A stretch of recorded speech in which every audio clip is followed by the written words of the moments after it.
Hello and welcome to this new episode of Overcoming Emotionally, and I'm your host Nidal. I will be addressing the emotional fear in this episode, and fear is emotion that is experienced in response to a threat. The threat can be factual or it can be perceived. When the self constructs a relational event as threatening, I will feel fear or you feel fear. Well, threatening of what?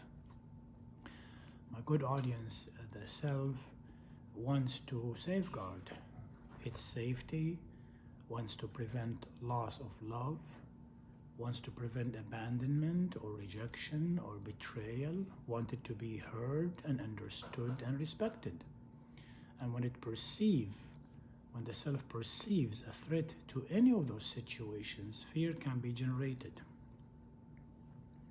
It's normal for anyone and everyone to have experienced fear in certain situations. However, when fear occupies all the emotional room we have, you have, or I have, we become controlling or manipulative. My good audience, courage is not the absence of fear, but it's the ability to obey the motives of love, responsibility, and freedom in the face of feeling afraid.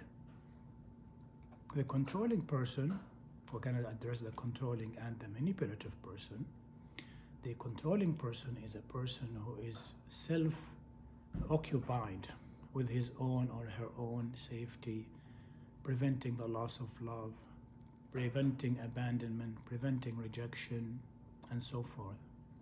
The person is self-absorbed in protecting themselves that they will violate, they will trespass the boundaries of others, meaning the controlling person will violate someone's place or time, does not respect their decisions or their freedom to say no, attempts in many events to change the no of the other person to yes, so he or she can get what they want. The controlling person is a fearful person. However, they may not be completely aware of that. I need to be ready to request from the controlling person respect for my time, for my boundaries, and invite him or her to take responsibility to do the hard work needed for them to get what they want. I should be ready, my good audience, to close my boundaries, deploy consequences, and potentially seek help from trustworthy and safe others, and potentially from even law enforcement if I have to. The other type of the fearful person is the manipulative type, and the manipulative person is a person who also violate love and does not really trespass his boundaries himself, but lures, attracts, seduces the other to come out of his own boundaries and do the things that he wants. The manipulative person understands very well the weaknesses and the strengths of the other, and he exploits that knowledge. The manipulative person uses others as things to meet his or her needs or perceived needs. The manipulative person sees in others things to be used, acquired, or discarded.